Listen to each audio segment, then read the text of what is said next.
Baik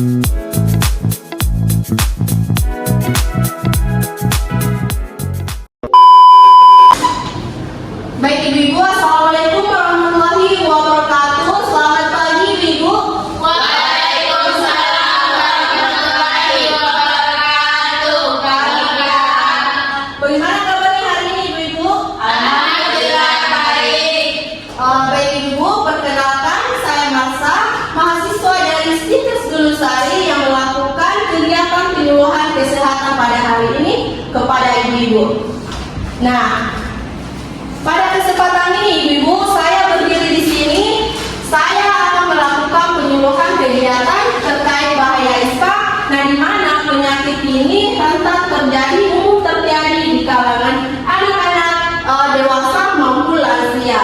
Nah, saya harap kepada ibu-ibu ini kita dapat memahami lebih dalam lagi terkait dengan bahaya ispa, bagaimana gejala-gejala ispa, dan bagaimana kita menangani ispa, dan hal apa yang harus kita lakukan, tindakan yang harus kita lakukan ketika ada salah satu anggota keluarga kita ini terkena ispa. Nah, langsung saja saya mulai kegiatan penyuluhan kesehatan pada hari ini ya Ibu terkait dengan bahaya ispa. Nah, apa itu ispa? Jadi Ibu-ibu, ispa itu kepanjangan dari infeksi saluran pernapasan akut. Nah, di mana infeksi pada saluran pernapasan kita ini melalui hidung hingga ke pernapasan sistem pernapasan bawah yaitu paru-paru. Nah, ispa juga dapat menyerang siapa saja Ibu-ibu, terutama kepada anak-anak. Bisa saja ke dewasa maupun ke lansia. Tapi ispa ini sering terjadi di kalangan anak-anak ataupun kondisi tubuhnya ini lemah, yang kurang fit. Nah, apa penyebabnya ispa? Bisa kita lihat penyebabnya yang pertama, kekebalan tubuh lemah. Nah, yang kedua, rendahnya perilaku hidup sehat dan bersih di keluarga kita ini. Nah, yang ketiga, kondisi lingkungan kita ini yang buruk. Nah, yang keempat, terakhir, kurangnya nutrisi yang masuk ke dalam tubuh kita ini. Nah, ada pun gejala-gejala dari ispa Ibu-ibu. Yang pertama itu demam, batuk, pilek, hidung tersumbat maupun tenggorokan gatal. Nah, ataupun susah napas. Itu semua gejala-gejala dari ispa atau infeksi saluran pernapasan akut. Nah, Ibu-ibu tenang saja, ispa ini dapat kita cegah dengan cara pertama, pakai masker kalau berada di tempat-tempat yang ramai. Kedua,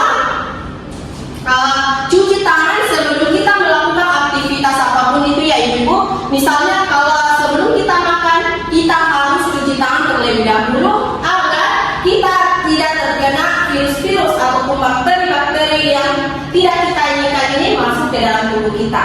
Nah, yang ketiga, konsumsi makanan-makanan yang penuh nutrisi bagi tubuh kita ini. Nah, yang keempat, istirahat yang cukup, minum air putih yang cukup. Ibu-ibu, jika demam tak tidak menurun selama 3 hari atau batuk tak tidak reda selama 3 hari ke depan, ataupun sering sesak nafas setiap hari, setiap malam, anak-anak dan juga rewel nih, suka menangis, malas makan ataupun minum, segera lagi tangani ke dokter. Nah, sebelum hal-hal yang terjadi kita inginkan ini tidak dapat terjadi. Nah, segera ke dokter, periksa keadaan kita sebelum lebih parah lagi keadaan kita. Dan Ibu-ibu, baik Ibu-ibu, apakah sudah jelas dan apakah Ibu-ibu ini sudah mengerti terkait dengan penyakit ispa ataupun ada yang ingin ditanyakan Ibu-ibu terkait dengan penyakit ispa? Saya mau bertanya deh. Oh iya Ibu, silakan. Namanya siapa Ibu? Nama saya Mursida. Pertanyaan saya, mengapa anak-anak sering terentang ispa? Baik Ibu Mursida, terima kasih atas pertanyaannya. Pertanyaannya itu, mengapa anak-anak sama sekarang rentan terkena ispa? Nah, jawabannya adalah karena sistem imun anak-anak ini masih lemah, belum berkembang dengan baik, tidak sama seperti orang dewasa ini yang sistem imunnya ini sudah kuat. Nah, begitu Ibu Mursida. Apakah sudah jelas? Ya. Baik Ibu, masih ada yang ingin ditanyakan? Saya deh. Oh iya, silakan.